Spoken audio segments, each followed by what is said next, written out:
Hoje eu quero falar com vocês a respeito do culto. O que é cultuar a Deus? O que significa prestar culto ao Senhor?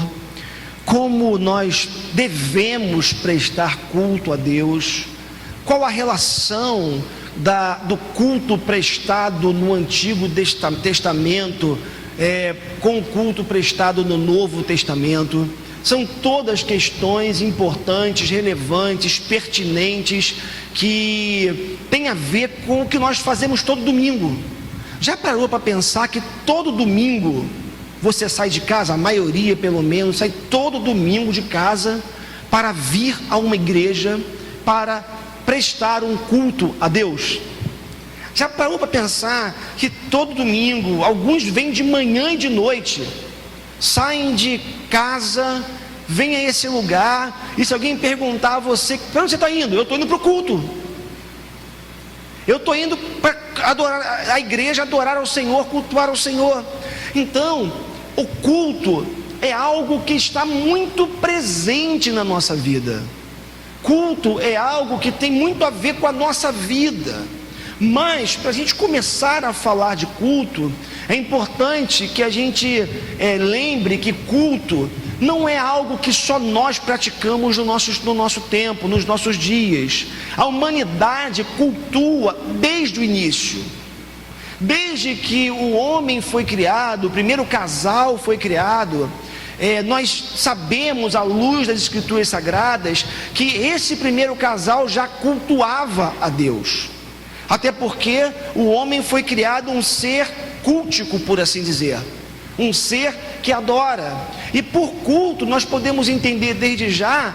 Eu fiquei procurando, lendo essa semana uma definição para culto, e eu inventei uma, tá? Li muitas coisas, mas assim, com base em tudo que eu li, assim, conceitos, né, definições de culto, mas eu vou ficar com a minha. Peço que você depois, se você não gostar da minha, você procure uma.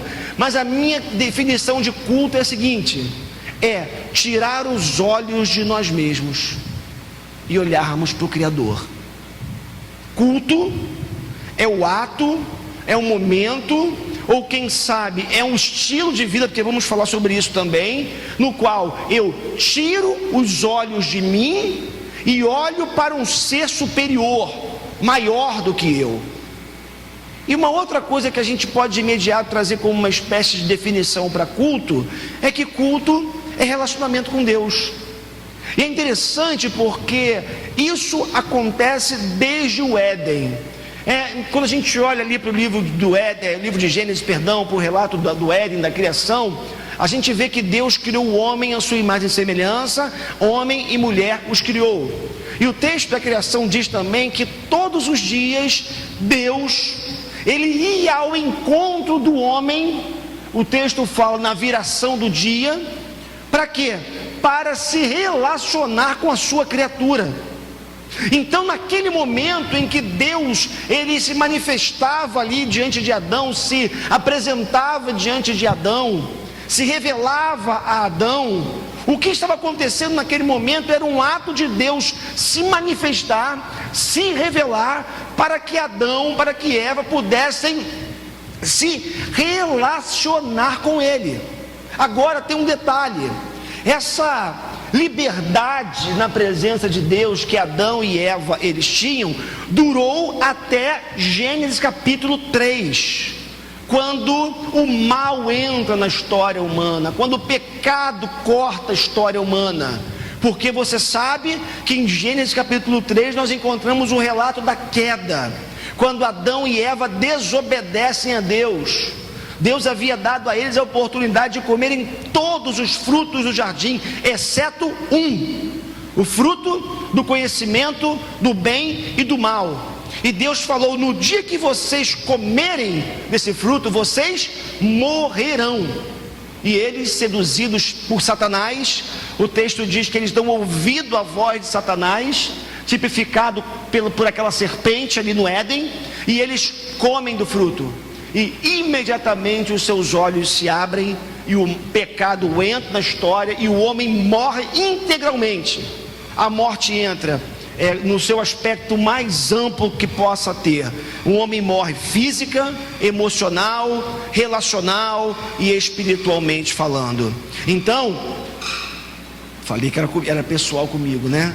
Tudo bem. Então, o que aconteceu aqui? Depois dessa queda, Deus parou o homem, Adão e Eva foram expulsos do Éden, e Deus não se revelou mais da forma plena como ele fazia. Deus não ia mais todo dia ao encontro de Adão, ao encontro de Eva, mas Deus, que não desiste dos seus propósitos, que não desiste das suas criaturas, Deus ainda assim continuou lá atrás, depois da queda, dando pistas ao homem, sombras ao homem, para que ele pudesse continuar buscando a Deus e se encontrando com Ele. Não mais, claro, como acontecia antes da queda, daquela forma livre, bonita, quando Deus estava diante deles, mas o fato é que o primeiro resultado da queda é que Deus, ele passou a se revelar ao homem, não mais plenamente como antes, mas dando pistas a ele de como Deus queria que o homem se relacionasse com ele depois da queda. Então nós podemos dizer que uma primeira consequência da queda, né, positiva, falando que tem as consequências negativas, que foi a morte, foi que Deus não desistiu do homem, não desistiu da criação, e continuou dando essas pistas ao homem de como ele queria ser adorado. Só que tem um problema. Como o pecado já havia entrado no coração do homem, como a iniquidade, o mal já havia contaminado o homem, por mais que Deus desse pistas a ele de como ele queria ser adorado, o homem, inteligente como é, capaz como é de perverter as coisas de Deus, acabou pervertendo essa relação que Deus queria ter com as suas criaturas. E aí, ao longo da história impressionante, na Bíblia nós encontramos relatos como esse. O pastor Alexandre pregava aqui recentemente na igreja falando sobre idolatria, e ele trouxe alguns exemplos de práticas idólatras na Bíblia, cultos onde deuses eram adorados e crianças eram sacrificadas para agradar ou aplacar a ira desses deuses, desses povos pagãos, ou seja, não judeus.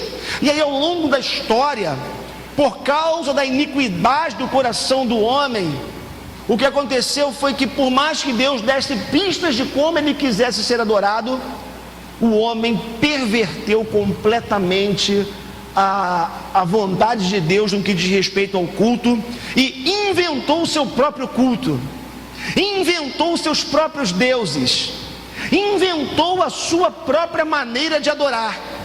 É interessante porque, dando um salto e indo lá para o Novo Testamento, abra sua Bíblia comigo, Atos capítulo 17, vamos ler esse primeiro texto base, vamos nos encontrar com alguns textos, depois em considerações mais finais eu vou ler um texto que se encontra no Evangelho de João, capítulo 4, tá?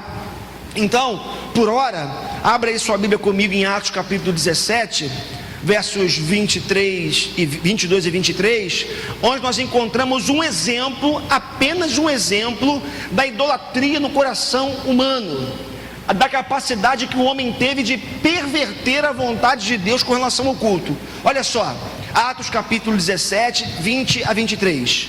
Então Paulo levantou-se na reunião do Areópago e disse: Atenienses, vejo que em todos os aspectos vocês são muito religiosos. Olha só, Paulo reconhecendo a religiosidade dos atenienses. Pois andando pela cidade, observei cuidadosamente os objetos de culto, e encontrei até um altar com esta inscrição: ao Deus desconhecido. Ora, o que vocês adoram, apesar de não conhecerem, eu lhes anuncio. Então Paulo está em Atenas, um evangelista, um pregador, homem com senso de missão, foi para aquela cidade para pregar o evangelho, estava ali e ele percebe muitos altares, muitas imagens na cidade. E uma coisa que chamou a atenção de Paulo é que dentre todos os altares ou todos os deuses que estavam ali, havia um altar ao Deus desconhecido. Pastor Alexandre explicou aqui algumas semanas isso. Fazendo curta aqui, uma longa história, apenas para você entender, é que os atenienses pensavam da seguinte forma: místicos como eram, hiperreligiosos como eram, eles tinham vários deuses, mas vai que algum deus não foi contemplado. E você sabe, né, durante muito tempo atribuiu-se, por exemplo, a chuva aos deuses, as tempestades, os furacões, as tragédias naturais, a plantação, a estiagem, tudo isso era atribuído a divindades, porque havia aquela ideia de que era necessário aplacar-se a ira dos deuses. Então, a ideia era mais ou menos o seguinte: nós temos muitos altares, mas vai que nós esquecemos de algum Deus. Então, para que não tenha problemas, vamos fazer um altar ao Deus desconhecido, para que nós prestemos culto também a um Deus desconhecido, porque assim ninguém fica de fora. Então, esse texto de Atos capítulo 17, ele nos mostra essa perversão do coração humano, a capacidade que o homem tem. Isso é histórico. Desde que ele se corrompe no Éden, essa capacidade que o homem tem de tirar os olhos do Criador e colocar os olhos em outros objetos de culto, ao ponto, chegando ao ponto do homem cultuar até a si próprio, dado o nível de narcisismo dos nossos dias. Então, isso faz parte, né, dessa condição humana. E aí, por causa dessa tendência humana de criar seus próprios deuses, Deus teve que regular o culto. Como assim, pastor? Deus teve que regular o culto. Deus, no momento histórico, Deus decide chamar um povo, escolher um povo, separá-lo e dizer assim o seguinte para eles: olha, eu estou chamando vocês, eu estou separando vocês para que vocês me adorem, para que vocês me cultuem. Eu estou chamando vocês porque eu quero ter um povo separado para mim, diferente de todos os demais povos, que não adore a outros deuses, mas somente a mim. E aí, para que isso pudesse acontecer, como já lhes disse, ele escolheu esse povo e ele dá uma espécie de passo a passo do culto que ele queria receber daquele povo. E é interessante, porque nesse passo a passo de Deus, para o oferecimento do culto que Deus queria resolver, Deus instituiu algumas coisas. Por exemplo, Deus determinou o lugar em que o culto deveria ser prestado. O culto que agradava a Deus tinha que acontecer no templo em Jerusalém. E antes disso, num tabernáculo, quando ainda o povo não havia chegado na terra prometida, estava vagando pelo deserto. Culto tinha que ser no tabernáculo antes do povo entrar na terra prometida, e depois que entra na terra prometida, culto somente no templo. Mas ainda, o culto verdadeiro para que agradava a Deus tinha que acontecer no sábado. Daí ser o sábado, o sétimo dia, o dia de descanso, e o povo deveria observar, não trabalhar, não fazer nada e dedicar aquele dia integralmente ao Senhor, cultuando a Deus, reconhecendo quem Deus é e adorando. Mais ainda, naquele passo a passo de Deus no Antigo Testamento, Deus determinou também que esse culto tinha que ter um oficiante, ou seja, alguém que realizasse esse culto.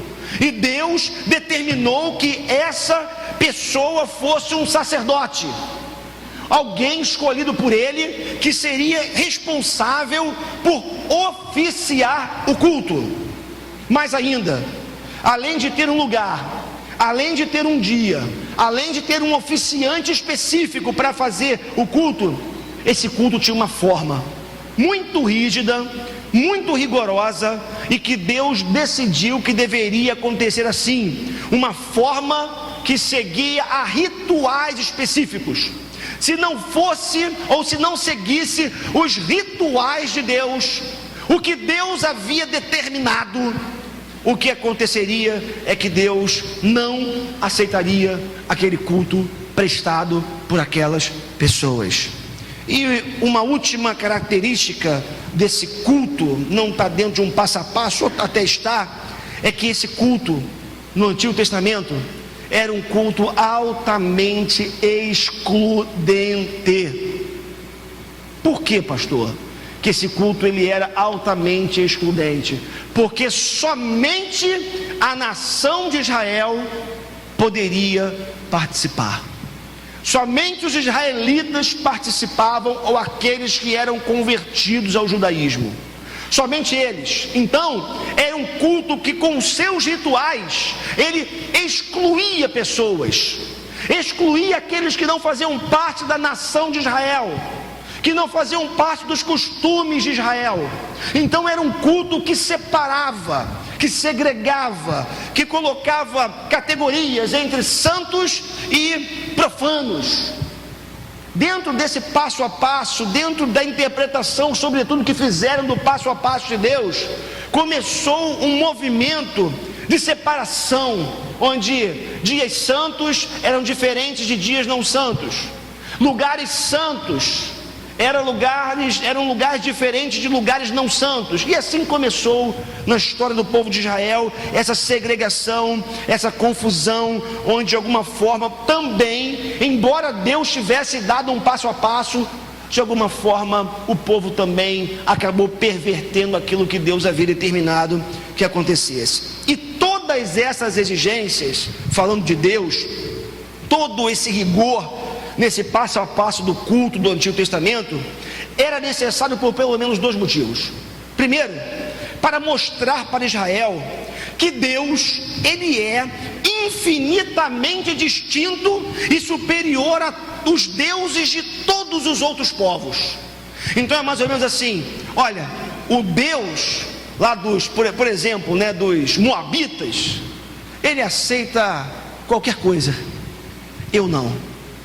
Eu sou o Senhor, Criador, Santo, e eu não aceito qualquer culto, eu não aceito qualquer manifestação cultica, eu aceito apenas o culto que eu determino que vocês prestem, por uma razão muito simples: a forma como vocês cultuam revela quem eu sou. E esse culto que Deus determinou, com todo esse rigor, então, tinha por objetivo mostrar para Israel, o povo judeu, que ele, Deus, era santo, distinto de todos os outros deuses, superior a todos eles. Primeira coisa, primeira marca desse culto do Antigo Testamento era essa. Mas também o objetivo desse passo a passo de Deus nesse culto, para esse culto do Antigo Testamento, era apontar para Jesus, aquele que seria ou que resumiria nele todas as exigências impostas pela lei. Gente, presta atenção aqui, olha para mim aqui. O culto judaico no Antigo Testamento era um culto ritualístico, era um culto cheio de símbolos. Então você tinha no templo, você tinha, por exemplo, o lugar santíssimo, você tinha o altar do incenso, você tinha o lugar do holocausto, todos os elementos dados por Deus para a execução do culto do Antigo Testamento tinha por objetivo apontar para Jesus. Cada elemento do culto judaico, não sei quem aqui já leu o livro de Levítico, já ouvi pessoas falando: pastor, esse livro é muito chato, fala de sacrifícios, rituais, uma coisa chata, mata animal de um lado, mata animal do outro. Tudo que nós encontramos no livro de Levítico, que é só um exemplo, tudo tem um simbolismo que aponta para Jesus. Então, todo aquele ritual, todas aquelas exigências tinham por objetivo apontar para Jesus, que futuramente, como vê acontecer, resumiria nele todas as exigências impostas pela lei. Então, queridos, todo culto, toda liturgia, todas as exigências do Antigo Testamento apontavam para Jesus, que foi a consumação daquilo tudo. Um exemplo do que eu estou falando: o sacerdote. Vocês sabem que no Antigo Testamento tinha a figura do sacerdote, que vinha de uma linhagem sacerdotal. Não era assim, o cara resolvia, estou sentindo um desejo no coração de ser sacerdote, e aí ele estudava, fazia um seminário, e ele se tornava, não, ele tinha que vir de uma linhagem sacerdotal, de uma família sacerdotal. Não era simplesmente estou querendo ser sacerdote, estou sentindo um negócio, um chamado, não, ele vinha de uma linhagem. E aí, como eu falei para vocês, ele era um oficiante do culto, só ele podia sacrificar, só ele podia oferecer esse sacrifício, queimar o animal como deveria ser feito, só ele podia cumprir os rituais do culto. Só que tem um detalhe: quando a gente vem para o Novo Testamento e a gente se encontra, por exemplo, com a epístola de Pedro, Pedro vai dizer que todos nós somos sacerdotes hoje diante de Deus. Isso significa dizer que o sacerdote foi alguém que teve o seu papel, o seu espaço lá atrás, mas hoje, por motivos que eu vou falar daqui a pouco, essa relação muda. E porque na verdade o sacerdote, o que ele era? Ele era um representante dos homens diante de Deus.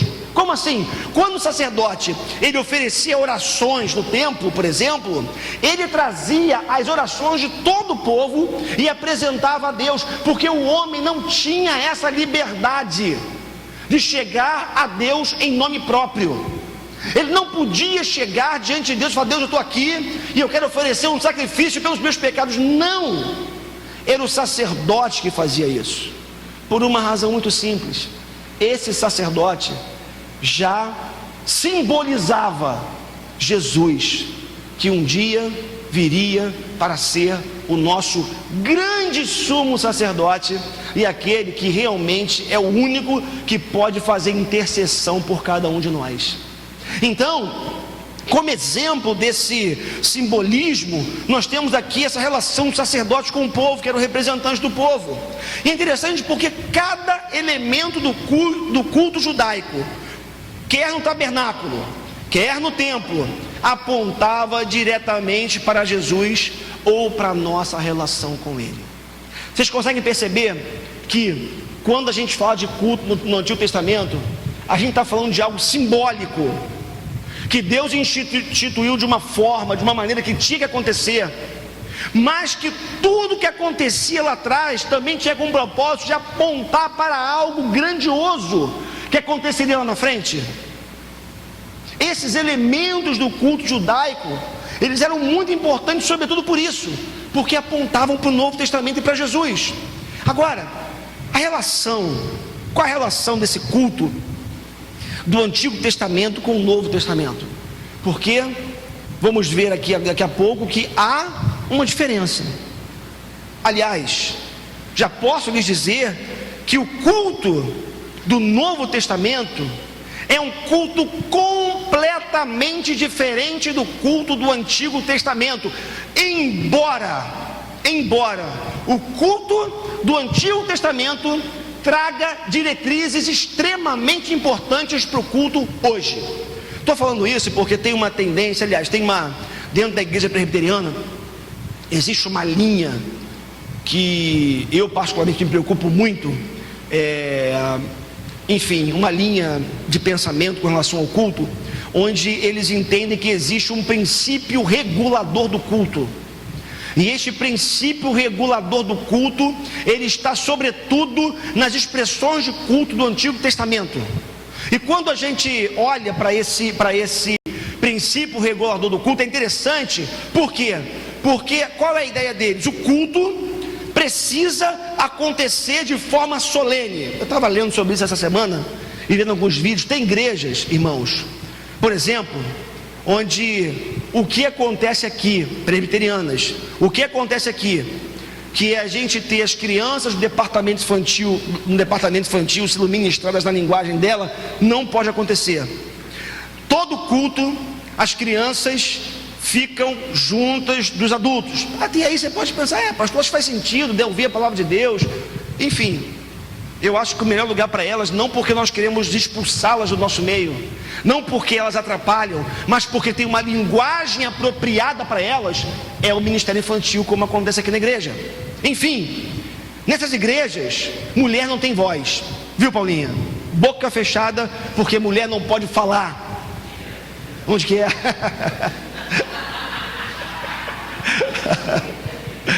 Nessas igrejas, irmãos, nessas igrejas, louvor, cadê o Moisés? Bateria, louvor, palmas, nem pensar. Coral, quarteto, nada disso pode ter. Sabe por quê? Porque segundo o princípio regulador, o culto só pode ter o que Deus determinou na sua palavra. Então, pega-se o modelo veterotestamentário, pega-se o princípio regulador do culto no Antigo Testamento, que era completamente simbólico, e aplica-se na igreja hoje. E você não pode, como já lhes disse, ter quarteto, ter coral, ter palmas, nenhuma outra expressão a não ser. Aliás, outra coisa, não pode algumas igrejas ter louvores que não sejam salmos. Maravilhoso você poder cantar os salmos, maravilhoso.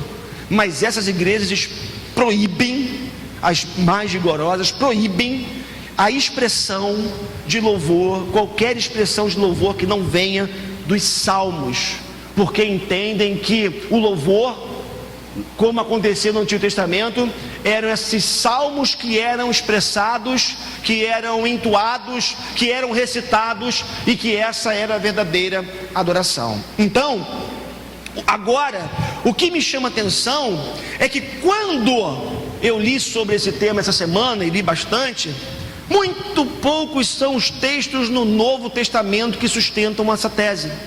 A grande maioria dos textos no Antigo Testamento para embasar a chamada ou o chamado princípio regulador do culto. Então, precisamos entender que o culto do Novo Testamento, ele é diferente, completamente diferente do Antigo Testamento. Por quê? Porque o nosso culto não é um culto mais simbólico, não é um culto mais marcado por aquilo que você pode apalpar, não é um culto mais palpado por aquilo que você pode ver, como acontecia no Antigo Testamento, mas lá acontecia assim.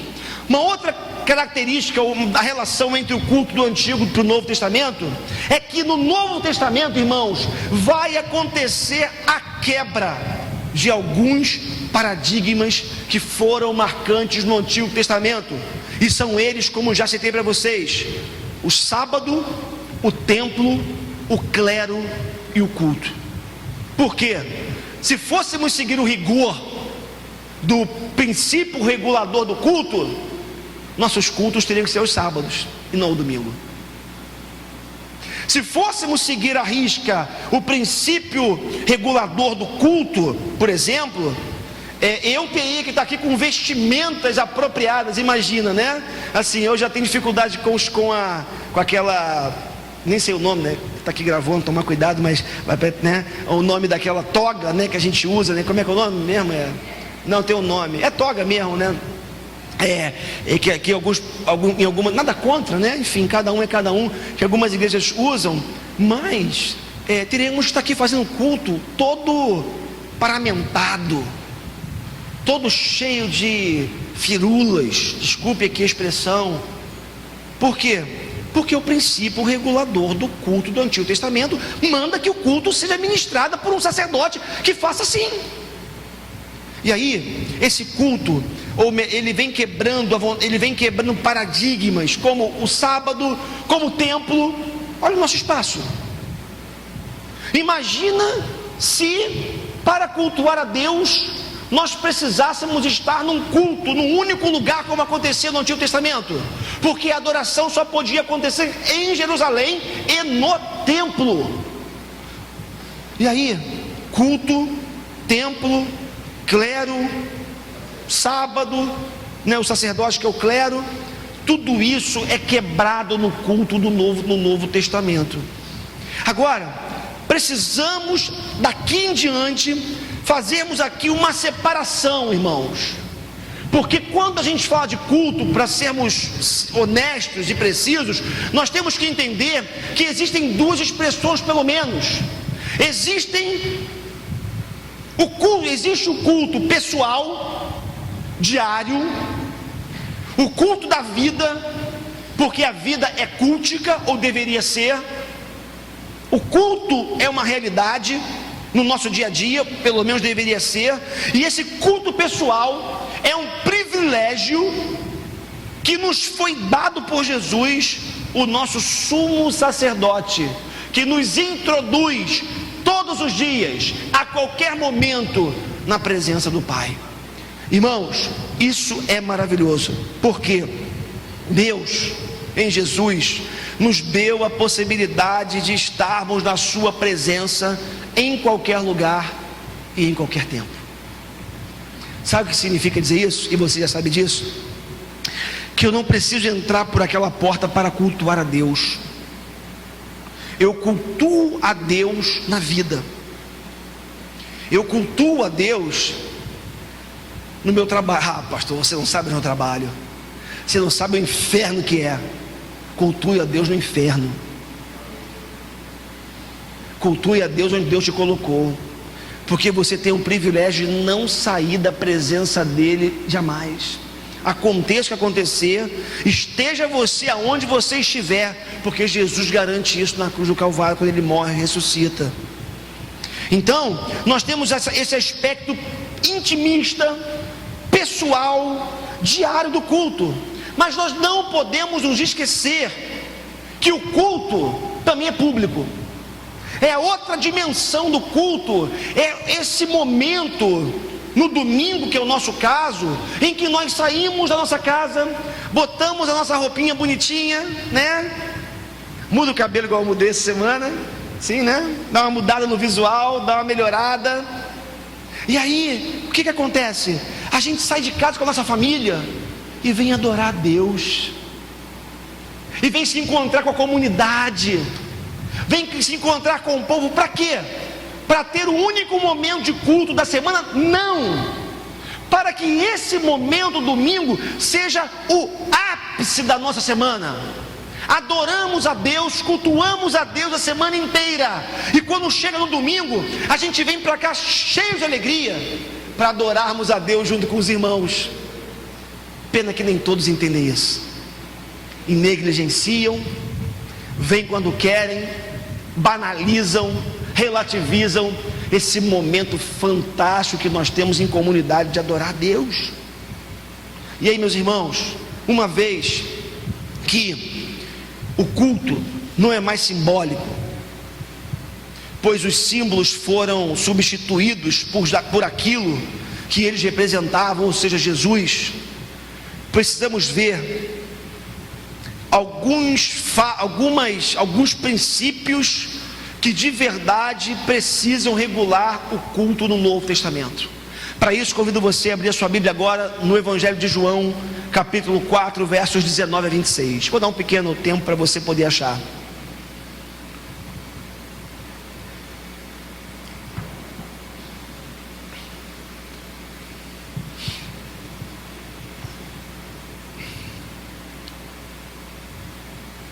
João capítulo 4, Evangelho de João, não epístola. Evangelho de João capítulo 4,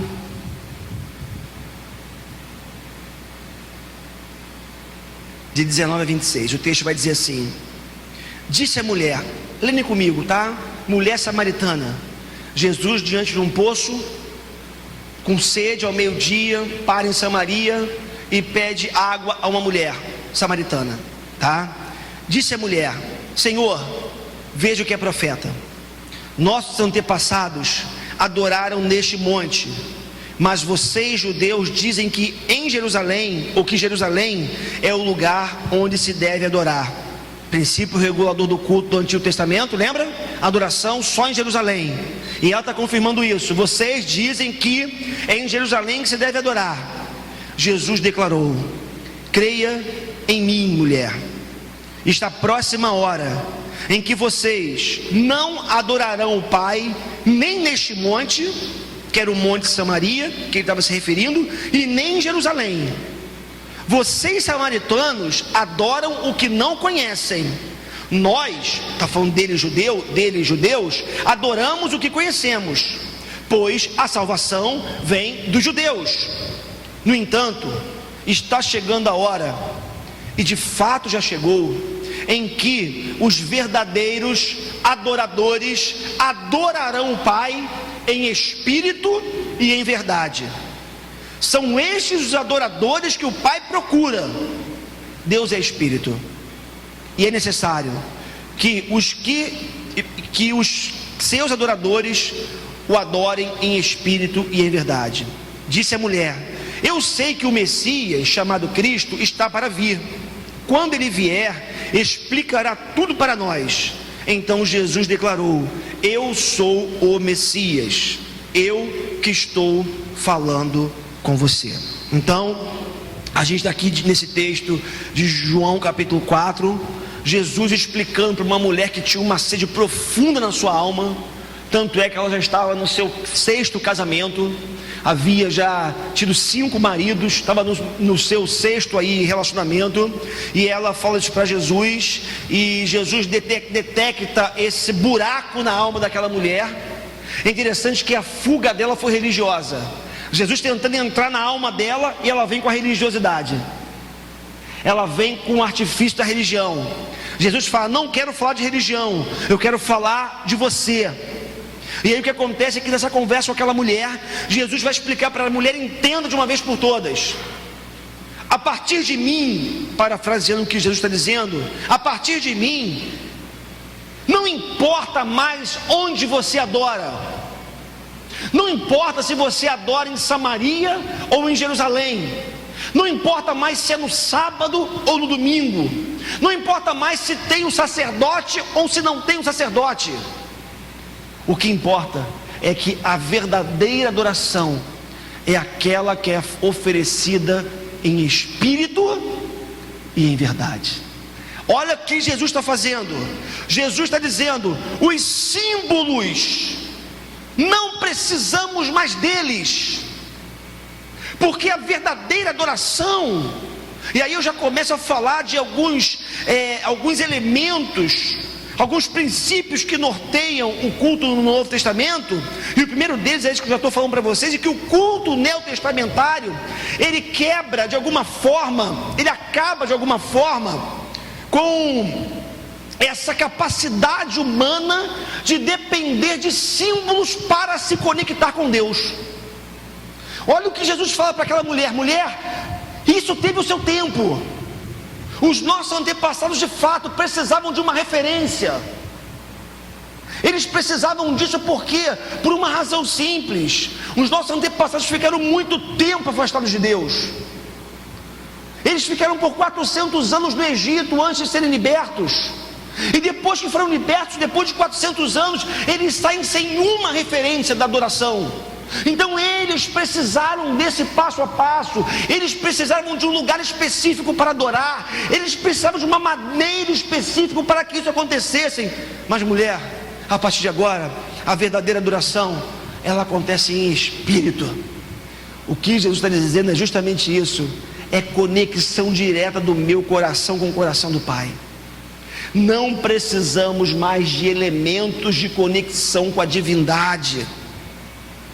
E esse texto é fantástico porque ele também fala mais algumas coisas a respeito dessa adoração a Deus.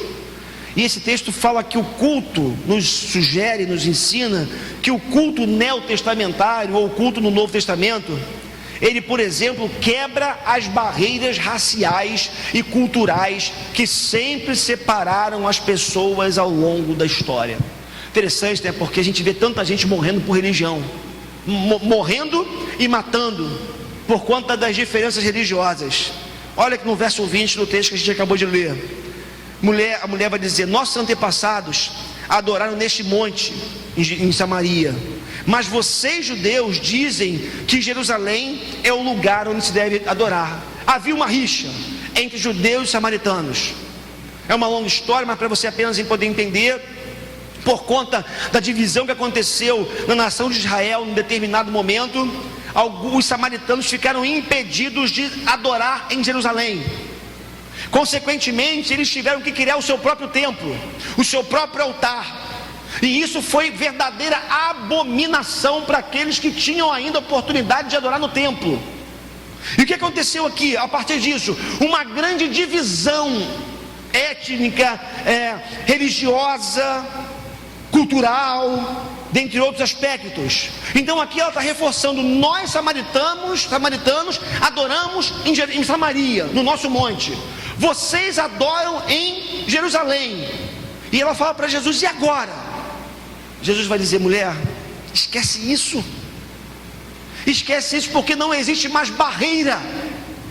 Depois que eu cheguei, não existe mais barreira, não existe mais separação, cisão, porque todos nós somos um em Cristo. É interessante porque em Gálatas capítulo 3, versos 26 a 28, Paulo vai dizer assim, só ouça e anote se você quiser ler depois: todos vocês são filhos de Deus, mediante a fé em Cristo Jesus, pois os que em Cristo foram batizados, de Cristo se revestiram. Preste atenção: não há judeu nem grego, escravo nem livre, homem nem mulher, viu, Paulinha? Pois todos são um em Cristo Jesus. Gálatas 3, 26 a 28. Olha o que Paulo está dizendo: não dá para sustentar mais depois de Jesus separação de gênero, homem ou mulher. Não dá mais para dizer que você é judeu, você não é judeu, você é escravo, você é livre. Todos nós somos um e precisamos nos unir para adorar a Deus. A maior expressão para mim, ou manifestação disso que eu estou lhes dizendo, é Pentecostes. Lembra o que aconteceu em Pentecostes? Pentecostes estava gente reunida em Jerusalém, gente de todos os lugares. Tinha romano, grego, judeu, árabe, tinha tudo para a festa do Pentecostes. É interessante porque o texto diz que de repente veio um som como de um vento impetuoso e encheu toda a casa, onde os 120 estavam reunidos. Ali os 120 que ainda esperavam a volta o derramar do Espírito Santo. E o texto diz que naquele momento houve uma espécie de tradução simultânea de tudo aquilo que os apóstolos falavam. Como assim? Atos capítulo 2 vai dizer para a gente que aquelas pessoas que falavam outras línguas conseguiam entender o que os judeus falavam na sua própria língua. Por quê? Porque assim eles conseguiram entender a respeito das maravilhas de Deus que estavam acontecendo naquele momento. O que eu quero dizer com isso? É que Pentecostes nos mostra a intenção de Deus de acabar com toda barreira. Deus começou com a língua, vocês não se entendem? Então deixa eu unificar esse negócio para que haja entendimento entre todos vocês. E eles começaram, a primeira coisa foi se entender através da língua, porque ninguém entendia o que o outro falava até então. E Deus deu um jeito de comunicar o que Ele queria dessa forma. Uma outra coisa importante que a gente vê nesse texto, que para mim regula, se é para falar dessa regulação, né? Não sei se é essa expressão aqui do culto, é que o culto neotestamentário ou do Novo Testamento é um culto que não despreza o conhecimento. Por que eu estou falando isso? Estou falando isso porque para muitos o culto bom é aquele onde o sujeito sente algo. Fui na igreja hoje, rapaz, senti uns arrepios. Rapaz, olha, no do louvor, eu fui arrebatado. Eu senti um troço. Tem gente que acha que culto bom é aquele culto do arrepio, da emoção e até de um certo descontrole. Estes que pensam assim desconsideram muitas vezes por completo o uso da razão e do conhecimento nesse momento que nós nos reunimos para adorar a Deus. Olha só no verso 22 do capítulo 4 de João: vocês samaritanos adoram o que não conhecem, nós judeus adoramos o que conhecemos, pois a salvação vem dos judeus. Olha que Jesus está dizendo, irmãos, o conhecimento é extremamente importante para adorar a Deus. A gente sabe que amor verdadeiro ele só é possível através do conhecimento. Daí, eu particularmente não acredito no chamado amor à primeira vista. Acredito em paixão, né?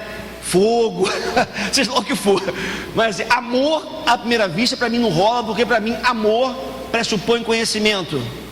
Da mesma forma, adoração, culto a Deus pressupõe conhecimento de Deus, conhecimento da sua palavra, conhecimento do propósito de Deus.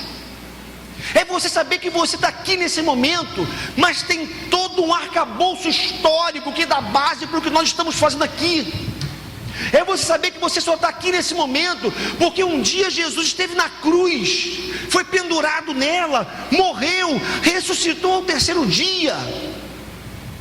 Esse conhecimento de Deus e o próprio uso da razão, para que enquanto você ouve quem está pregando aqui, você parar e, pô, esse cara falou um negócio aí, mas vem cá, eu li de outro jeito na Bíblia, é a tua razão funcionando.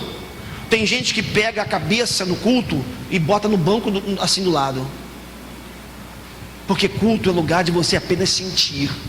Não, Jesus fala para aquela mulher: vocês adoram o que não conhecem, nós adoramos o que nós conhecemos. Irmãos, o conhecimento de Deus dá base para a nossa adoração, dá base para o nosso culto. É por isso que você não pode ser um ignorante da fé. É por isso que a gente insiste tanto para você conhecer e você crescer. Então o culto do Novo Testamento, ele é um culto que não despreza o conhecimento, pelo contrário, valoriza a razão. Olha o que Paulo fala em Romanos capítulo 12, verso 1, Romanos 12, 1. Portanto, irmãos, rogo pelas misericórdias de Deus, que se ofereçam em sacrifício vivo, santo e agradável a Deus. Não parem não. Este é o culto racional de vocês. Razão, conhecimento, cognição, capacidade de pensar, de analisar, tudo isso precisa estar presente no culto a Deus. Agora o sujeito chega lá, tudo que fala ele aceita, fala amém para tudo. Não dá. Eu gosto quando as pessoas me procuram no final do culto e falam: pastor, você falou um negócio ali, eu não entendi muito bem, você pode me explicar? Isso é fantástico, sabe por quê? Porque mostra que a pessoa está buscando conhecer, buscando saber, buscando se inteirar. Irmãos, não precisamos abrir mão de pensar na hora do culto, não precisamos desistir do cérebro. Quando chegamos na igreja, tem ali um porta-guarda-chuva, né? Tem gente que a gente pode inventar um porta-cérebro, né? Para o sujeito que não quer pensar na hora do culto, ele chega aqui e bota: não, aqui não vai ter isso não, né? Aqui não vai ter isso não. Mas o cara desiste de pensar, não pode. Bota a cabeça, raciocina o que está acontecendo aqui. Quanto mais conhecemos a Deus, mais nós podemos adorá-lo por aquilo que Ele é. Nós cultuamos e adoramos a Deus por aquilo que Ele é, sobretudo. Vamos avançar um pouquinho. O culto no Novo Testamento, irmãos, ele é um culto cristocêntrico. Vou repetir: o culto no Novo Testamento é um culto cristocêntrico e não o culto não pode ser antropocêntrico, ou seja, Cristo tem que ser o centro do nosso culto. Jesus precisa ser a referência maior. Não pode ser o homem: eu vou para a igreja porque eu estou me sentindo mal, eu preciso me sentir bem hoje, eu vou lá para me sentir bem. Não. O culto pode até fazer bem para você, mas o objetivo principal do culto não é fazer bem a você, é entronizar Cristo, é adorar a Cristo, é celebrar a Cristo. Ele precisa ser o centro da nossa adoração. No verso 21, no capítulo 4 de João, vai dizer assim: Jesus declarou: creia em mim, mulher, está próxima a hora em que vocês não adorarão o Pai neste monte nem em Jerusalém. Mas Jesus fala: creia em mim, para aquela mulher, creia em mim. Ele está dizendo: eu sou o centro, o foco da sua atenção tem que estar em mim. Irmãos, quando a gente entra por essa porta, para essa expressão de culto público que nós fazemos aqui, A gente tem que entrar aqui pensando assim: hoje eu vou, junto com os meus irmãos, me encontrar com Cristo. Isso é culto. Cristo o centro, Cristo o foco. Não é a banda, não é o pastor, não é a estrutura, não é nada senão a presença do Cristo ressurreto entre nós. Não temos mais elementos, não temos mais o simbolismo. O que nós temos é a presença do Cristo vivo e ressurreto. Irmãos, nessa noite Jesus está nesse lugar. Nessa noite Jesus está aqui. A sua presença está entre nós. Ele está entre nós porque a sua palavra assim nos garante. Ele precisa ser o centro do culto. Ele precisa ser o centro das nossas mensagens. Nós não temos o direito de psicologizar a pregação. Não temos direito de filosofar em cima da pregação. Não temos direito de trazer o que a gente acha na pregação. A pregação tem que ser pregação sobre Cristo, sobre a sua palavra. Os nossos louvores precisam expressar Cristo. Agora, olha o louvor do nosso dia. Já falava, uma vez eu preguei sobre isso, né? Senhor, faz em mim, dá para mim, eu quero, é meu. Que negócio é esse? Isso não é louvor. Isso aí é qualquer coisa, menos adoração e louvor a Deus. Os nossos louvores, nossas canções precisam exaltar a Deus, colocar Deus no centro. E muitas vezes isso não acontece. É óbvio que nossa fé cristã é uma fé trinitária. O que é uma fé trinitária? Adoramos ao Pai, ao Filho e ao Espírito Santo. Mas quando você vai no Novo Testamento, você vê que há um consenso entre a Trindade de conferir ao Filho essa capacidade de ser adorado. É atribuído ao Filho esse objeto de adoração. Ele é o objeto da adoração. Olha só, Colossenses capítulo 1. Esse texto eu vou esperar você achar. Colossenses capítulo 1, versos 15 a 20.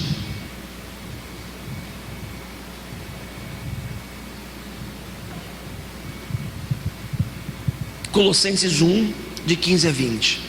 Olha que coisa linda. Paulo está escrevendo aqui aos Colossenses no capítulo 1, versos 15 a 20. Ele, quem? Jesus.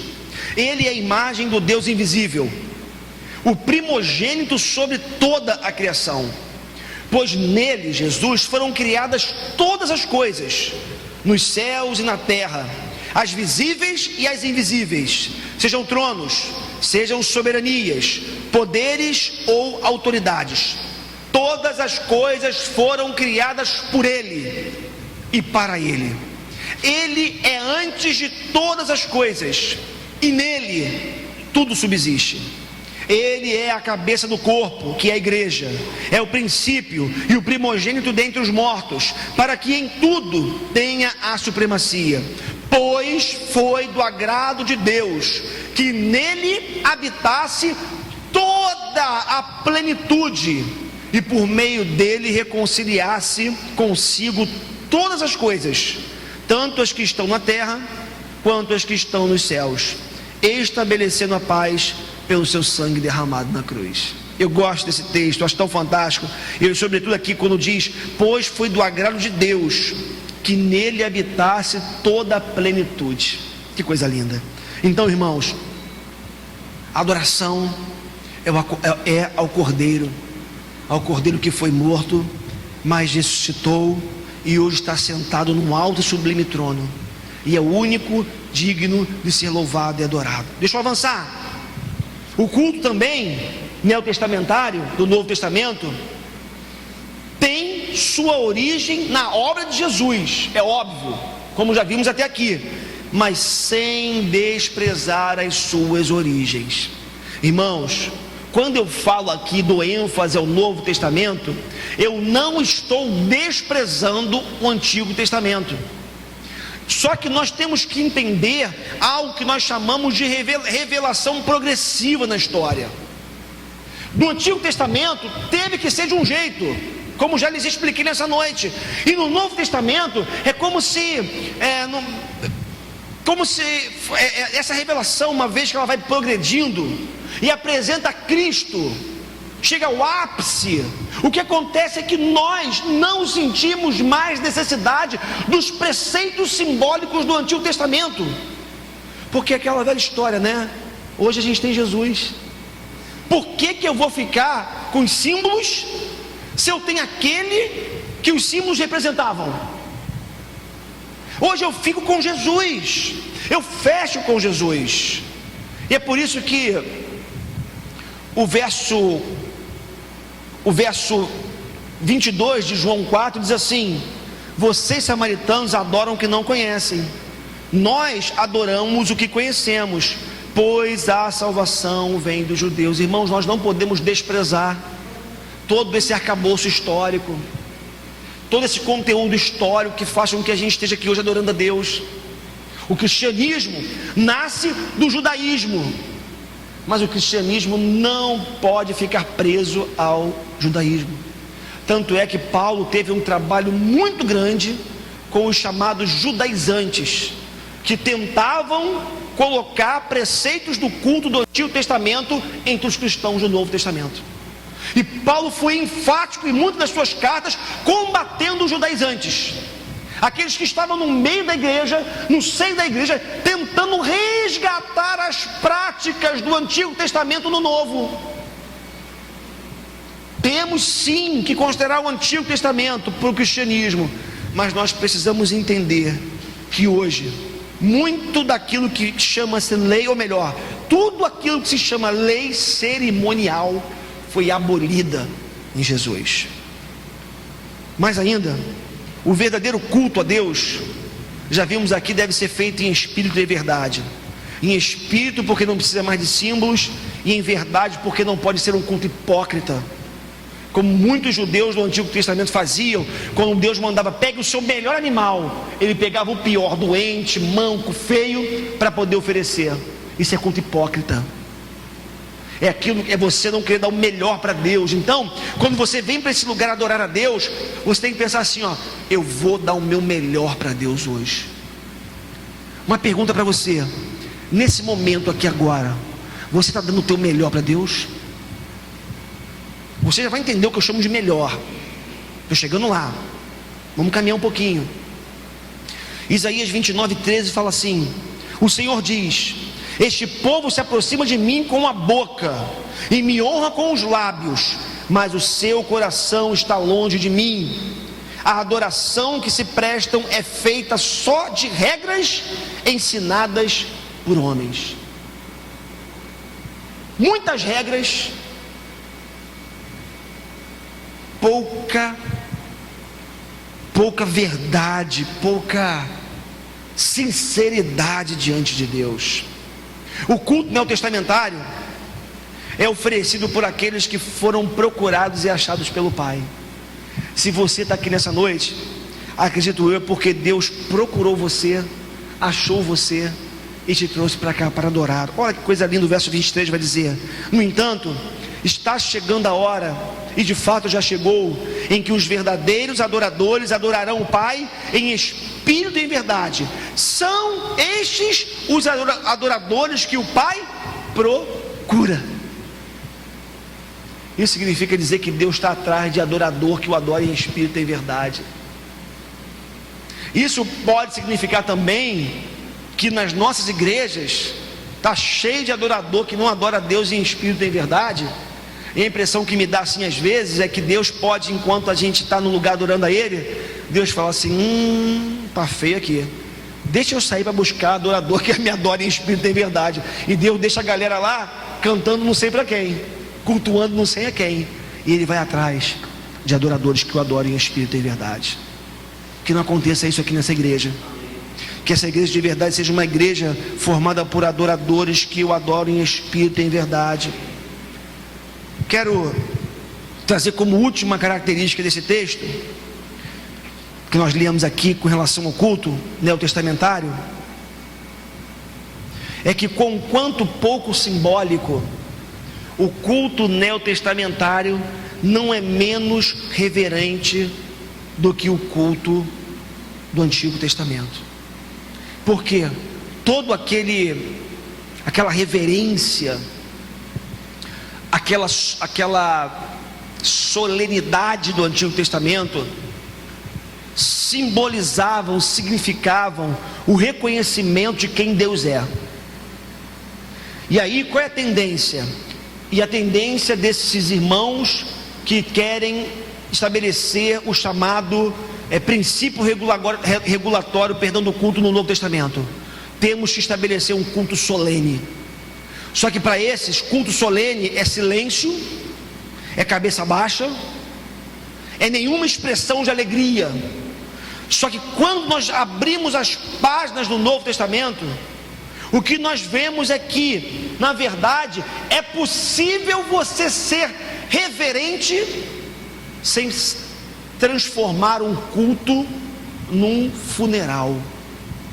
Eu já fui à igreja onde eu entrei, irmãos, sinceramente, é deprimente. Em nome de uma solenidade, de transformar o culto em algo mais solene, o culto parece muito mais um velório do que propriamente um encontro com o Senhor. E aí, meus irmãos, é óbvio, o que a gente não pode esquecer jamais, e o que deve estimular a mim e a você quando entramos por aquela porta, já falei isso aqui hoje: o culto no Novo Testamento, o culto que nós participamos dele hoje, é um culto ao Cristo ressurreto. E o domingo da ressurreição foi um domingo de extrema alegria para aqueles que se encontraram com Cristo ressurreto. Cristo ressuscitou. Cristo ressuscitou. Que legal, né? Imagina o que eu vi quando eu abro o Novo Testamento, quando eu abro ali e vejo Maria Madalena explodindo de alegria, porque o seu mestre havia ressuscitado. O que eu vejo é Pedro correndo para o sepulcro quando soube que Jesus havia ressuscitado. Agora imagina, esses irmãos e não ver Jesus ressuscitado. Ressuscitou, né? Vamos lá ver o que está acontecendo. Não. O culto ao Cristo ressurreto é um culto vibrante, é um culto de alegria, é um culto de celebração, é um culto onde a gente reconhece realmente a presença ressurreta dele entre nós. Em termos finais, irmãos, a vida deve ser cultica. Amanhã, segunda-feira, vai trabalhar. A gente costuma dizer aqui, como o Badu pregou uma vez aqui, a liturgia encerra, mas o culto continua. A vida deve ser cultica, e devemos nos preparar para o culto congregacional e oferecermos o nosso melhor para Deus. Então, você celebra a Deus ao longo da sua semana, você toma café para a glória de Deus, você canta para a glória de Deus, você brinca para a glória de Deus. Mas quando você vem para esse lugar, quando você vem para esse culto congregacional, onde os irmãos se encontram, onde nós nos encontramos, nós temos que sair de casa pensando: eu vou me encontrar com o Senhor junto com os meus irmãos, eu vou oferecer o meu melhor para Ele. Agora segura aí que tem mais dicas. Segura aí.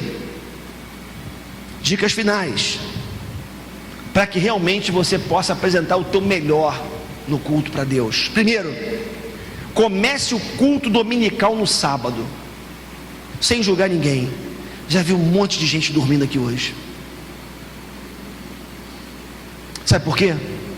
Porque você foi dormir de madrugada no sábado, na internet, numa festa, fazendo sei lá o que, sem julgar você, porque todos nós incorremos nesse erro. Irmãos, enquanto nós continuarmos com esse estilo nosso de vida, onde a gente troca o dia pela noite, e nós não estabelecemos prioridades, a gente vai continuar batendo cabeça aqui no culto. Comece o culto no domingo, no sábado. A gente diz que o domingo é o dia do Senhor, não diz? Aí eu venho o malandro e falo assim: Pastor, não acredito nisso não. Todo dia é dia do Senhor. Mas o cara não lê a Bíblia de segunda a sábado, não ora, quando ora ali morto de fome para comer, dê obrigado pelo alimento e come, ou então escorregando na cama, e tem a cara de pau de dizer que todo dia é dia do Senhor. Aí sabe o que eu queria sugerir para você? Faça de verdade do domingo o dia do Senhor. É tão difícil a gente fazer isso ao longo da semana muitas vezes. Estabeleça. E aí, irmão, irmã, tem jeito. Cara, se você for para um churrasco domingo, tu vai dormir o culto todo aqui. Se você acordar, sair de casa cedo e for para a praia, pelo amor de Deus, vai para a praia, vem para a igreja. Canso de ver. Nada contra a praia, nada contra a diversão, mas enquanto a gente tentar abraçar o mundo inteiro no domingo, a gente vai dar o nosso pior para Deus. Irmãos, domingo após domingo, eu vejo aqui pregando, a turma caindo de sono aqui, dormindo, muitas vezes, claro, trabalhou no dia anterior, trabalhou no próprio domingo. Tem muita gente trabalhando no domingo, faz um sacrifício horrível para poder estar aqui. Eu sei disso tudo, e tenho que respeitar e adorar a Deus, celebrar a Deus pela tua vida, pela tua fidelidade, mas eu sei que na maioria das vezes não é o que rola. O que rola é, a gente quer abraçar tudo e faz o pior para Deus. No templo físico, Deus se faz presente durante o nosso culto. Deus está aqui, espero eu, que Ele se agrade do nosso culto. Por isso, já falei, administre bem o seu domingo, separe para Deus. Irmãos, muito importante, separe, ou melhor, mantenha a sua mente cativa no Senhor, quando estiver prestando culto a Deus. Eu não preciso ter bola de cristal, se ela funcionasse, para saber que enquanto eu preguei aqui, você pensou no teu cachorro, no cachorro e no cachorro que não é cachorro. Você pensou no seu cachorro, você pensou no seu trabalho amanhã, você pensou em nada, a cabeça voou, foi lá em Marte e voltou. Estou mentindo, gente? Estou mentindo? Irmãos, o desafio, uma vez que o nosso culto é racional, envolve a mente, a razão, o conhecimento, é nós mantermos a mente cativa no Senhor. A palavra está sendo pregada, fique aqui. Olha, quando eu estou na faculdade, eu pego o meu iPad, que eu uso muito na faculdade, e eu digito a aula toda, eu fico assim com o professor, eu sou Caxias, eu sei que eu sou, o professor falando, eu fico assim, digitando tudo. Se eu perco uma palavra, cara, o que foi que ele falou ali agora que eu perdi? E volto para cá. Conexão com o professor, porque eu não quero perder nada. No culto a gente viaja. Isso, pastor, já está pegando 1h05 que eu estou controlando a hora. Já falou demais hoje, pô, não dá para parar não. E a mente viaja. Irmãos, aproveitem, bebam, se alimentem, tomem a palavra para você, receba isso para a tua vida como sendo uma palavra vinda de Deus, do alto para você. Então mantenha a sua mente cativa no Senhor. Cuidado, agora isso aqui é muito para nós, cuidado com o celular e tablet conectados à internet. Não, eu levo o celular para a igreja porque eu leio a Bíblia, ótimo, mas eu sei que toda hora aparece ali Facebook na tela, tchum, mesmo sem som. WhatsApp então, toda hora.